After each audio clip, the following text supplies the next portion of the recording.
Метупова Сурензан, 9 лет, село Узол. Исай Тобольский. Письмо с фронта.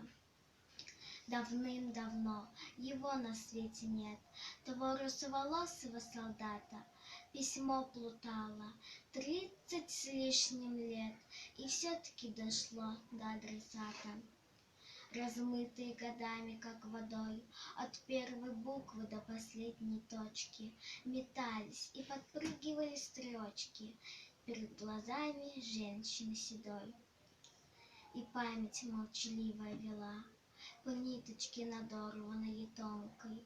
Она в письме была еще девчонкой, еще мечтой и песнею была. Он все сейчас в душе разворошил, как будто тихий стон ее услышал. Муж закурил и осторожно вышел, и сын куда-то сразу заспешил.